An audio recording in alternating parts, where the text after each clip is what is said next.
Presiden Joko Widodo batal pindah ke kantor ibu kota negara pada bulan ini karena infrastruktur belum siap.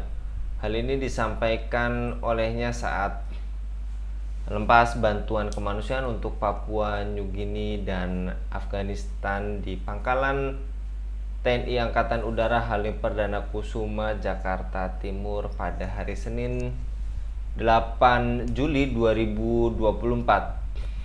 Airnya sudah siap belum? Listriknya sudah siap belum? Tempatnya sudah siap belum? Kalau siap, tinggal pindah, kata Jokowi kepada wartawan. Apa penyebab utama Jokowi batal ngantor ke IKN bulan ini?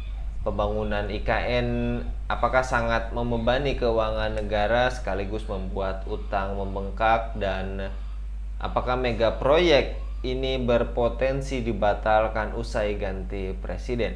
Untuk membahasnya kami terhubung dengan Direktur Fakta Bung Erwin Permana. Kita sapa terlebih dahulu. Assalamualaikum warahmatullahi wabarakatuh, Bung Erwin.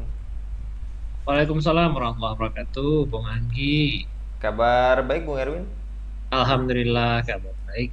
Alhamdulillah. Dan kali ini lagi-lagi kita membahas terkait IKN dan dikabarkan Presiden Joko Widodo batal pindah karena tadi alasan infrastruktur yang belum siap. Menurut Anda, Bung Erwin, apakah semata-mata alasan fasilitas seperti air, listrik yang belum tersedia, Bung? Ya, memang konstruksi fakta berkaitan dengan IKN ini secara realitas ini memang dari awal ini proyek yang dipaksakan selesai dalam waktu yang sangat singkat gitu ya. Pindah ibu kota antar pulau, pindah ibu kota dalam satu daratan yang sama saja itu merupakan sebuah tantangan yang besar. Seringkali para pengamat menyampaikan hal itu butuh waktu, butuh anggaran segala macam, apalagi ini antar pulau. Gitu. Itu bukan satu perkara yang bisa dikerjakan dalam waktu yang singkat. Itu bisa dikerjakan, bukan tidak bisa, tapi butuh waktu. Nah, akhirnya ketika ini dipaksakan, jadi dalam waktu yang singkat, ya kita memiliki keterbatasan, semuanya memiliki keterbatasan. Akhirnya dipaksakan karena ini apa pesanan presiden gitu ya. Kalau sudah presiden yang pesan ya siapa lawan, akhirnya dipaksakan. Di tengah keterbatasan kita, akhirnya kan terbukti. Nggak bisa. Faktanya sekarang malah presiden sendiri yang nanya akhirnya sudah ada belum? Ya mestinya pertanyaan-pertanyaan itu dijawab sendiri oleh presiden. Oh udah terjawab. Udah jadi kok. Ya, jadi kok faktanya jadi beneran gitu. Tapi faktanya kan nggak jadi. Kayak bisa tutupan juga.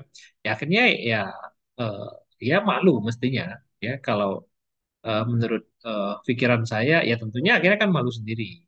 Nggak jadi gitu. Nggak jadi pindah yang tadinya rencana kalau nggak salah di bulan Agustus ini akan ini ya akan mengadakan upacara di sana. Juli ini sudah pindah, tapi kan faktanya kan nggak bisa, ya belum segala sesuatu belum jadi, airnya belum jadi, listriknya belum jadi. Terus kemudian nanti kalau di sana harus butuh aqua berapa untuk minum, pejabat negara yang pindah ke sana dan juga para birokrat yang pindah ke sana butuh makan dari mana, sumber suplai rantai pasoknya itu dari mana gitu, segala infrastruktur yang dibutuhkan untuk kebutuhan dasar saja itu kan belum benar-benar ready, benar-benar siap untuk ditempati di bulan Agustus ini. Ya akhirnya secara teknis, nah itu yang nampak di kita bahwa memang belum ada kesiapan untuk layak ditempati dalam waktu yang singkat ini. Entahlah kalau waktu-waktu ke depan jika kita memang memiliki anggaran yang memadai, itu ya itu satu.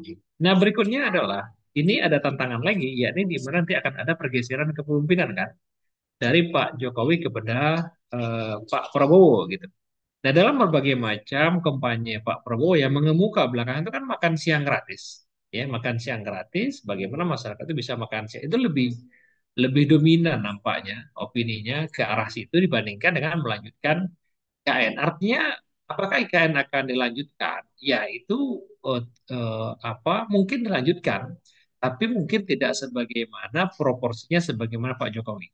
Yang itu merupakan proporsi yang besar. Mungkin akan dilanjutkan ya pelan-pelan lah, nggak enak kalau misalnya kemudian langsung ditiadakan gitu ya, ada etika politik dari Pak Prabowo tiba-tiba dihentikan enggak, tapi tetap lanjutkan, tapi pelan-pelan lama-lama berhenti ya, atau terjadi satu peristiwa yang luar biasa di mana kita punya duit banyak akan dilanjutkan, apakah itu mungkin saja dilanjutkan, tapi mungkin dilanjutkan tapi peluangnya kecil. Kalau saya melihatnya justru dilanjutkan ya, tapi pelan-pelan akan dihentikan, nampaknya ke sana. Kenapa? Karena opini sekarang ini lebih dominan kepada opini makan siang gratisnya, dan itu butuh anggaran yang besar kan untuk merealisasikan itu di tengah beban APBN kita yang sekarang yang sangat besar. Jadi isunya apa berkaitan dengan tidak jadinya pindah ibu kota di bulan Juli ini? Satu, memang secara teknis itu clear, jelas sekali.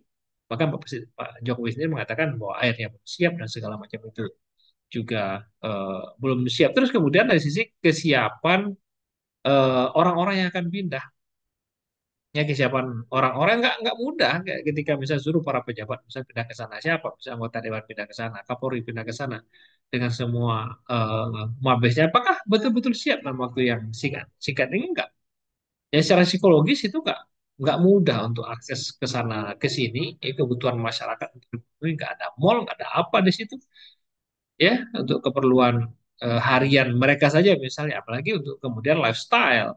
Nah jadi masih berat lah, banyak faktor lah yang menyebabkan akhirnya batal untuk pindah di bulan Juli ini. Sekian.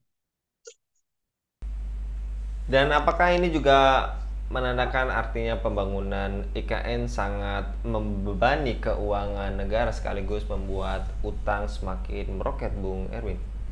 Ya itu diantaranya ya, eh, bahwa sekarang ini hutang kita ini sudah angkanya itu sudah 8.000 triliun ya hutang, ditambah lagi dengan nanti bunga hutang akan makin besar ketika dipaksakan anggaran untuk membangun IKN itu yang sedemikian besar, ketika ada keterbatasan anggaran gitu ya, akhirnya beban anggaran akan nambah-nambah lagi kan.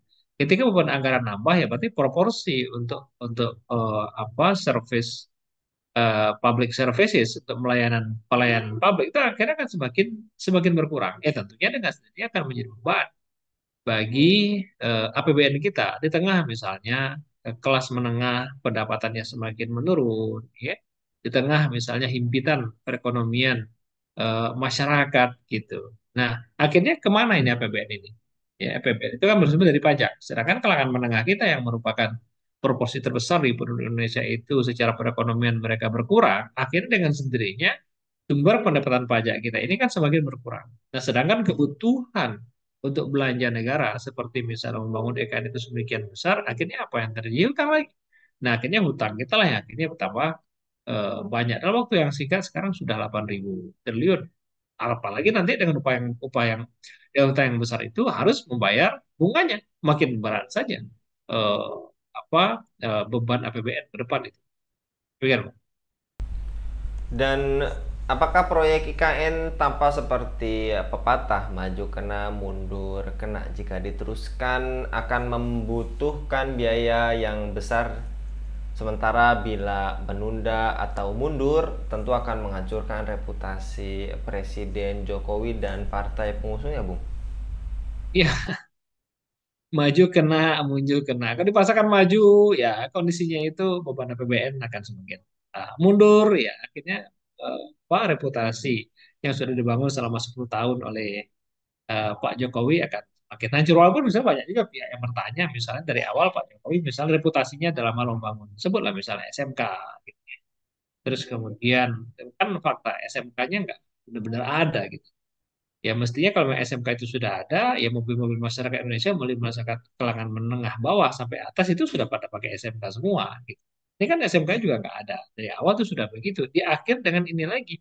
Jadi orang yang memandang dengan citra, eh, dengan sambil mengingat-ingat janjinya Pak Jokowi itu ya akhirnya oh ya memang memang dari awal sudah apa tidak sesuai antara ucapan dengan realitasnya gitu. Begitu juga dengan di akhir ketika dibangunkan dengan IKN ini ternyata kemudian nggak jadi gitu, ya sudah memang begitulah faktanya gitu, nggak ada reputasi juga akhirnya kan gitu, gitu. Nah kalau kemudian ini ternyata di betul-betul akhirnya batal, ini menurut saya ini apa kisah sedih di penghujung jabatan menurut saya ya, kisah eh, ditutup dengan suul khatimah gitu, dengan akhir yang tidak baik Ya walaupun di awalnya juga tidak baik gitu dengan SMK, tapi diakhiri ini betul-betul dengan tidak baik. Andai kemudian ini tidak berlanjut, dan kecil kemungkinan akan berlanjut. Pikiran menurut hemat saya, karena anggaran yang sedemikian besar di tengah beban hutang kita yang sedemikian besar, beban APBN kita yang semakin besar, tambah lagi dengan nanti kecenderungan politik Prabowo misalnya yang sepertinya berat akan mengarah ke sana, ya dengan sendirinya nanti Pak Jokowi kemungkinan besar akan ditinggalkan. Kan itu terjadi. Ya, arahnya akan mengarah ke sana. Walaupun sekarang sedang membangun koalisi besar, tapi bagaimanapun koalisi besar kan milik ketua partai. Milik ketua partai. Sekarang apa partainya Pak Jokowi? Ya, ya paling PSI yang dikuasai oleh Kaisang gitu kan. Atau mau masuk kemana? PDI hubungannya sudah sangat buruk dengan apa?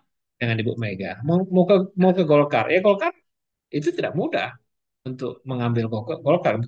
Betapa kuat pertahanan oleh para senior-senior Golkar, politisi-politisi senior di Golkar itu tidak mudah. Sedangkan waktu kekuasaan beliau tinggal beberapa bulan saja ke depan kan. 2-3 bulan ke depan ya udah ya, game selesai gitu. Nggak mudah itu. Akhirnya ya Pak Jokowi tidak memiliki pegangan partai politik apapun nantinya ke depan. Nah, justru menjadi masalah bagi beliau sendiri gitu. Reputasinya yang sudah beliau bangun itu kemudian tidak bisa dipertahankan, tapi kemudian justru menjadi beban politik ya bagi apa beliau sendiri ya, karena nggak ada satu satu perahu politik yang bisa menjadikan pegangan yang membuat posisi beliau menjadi kuat nanti di tengah kepemimpinan Pak Prabowo. Demikian Bung Anggi. Baik, jazakallah Bung Erwin untuk pemaparannya pada kabar petang kali ini. Mudah-mudahan Bung Erwin senantiasa dilindungi oleh Allah Subhanahu wa taala dalam setiap aktivitasnya.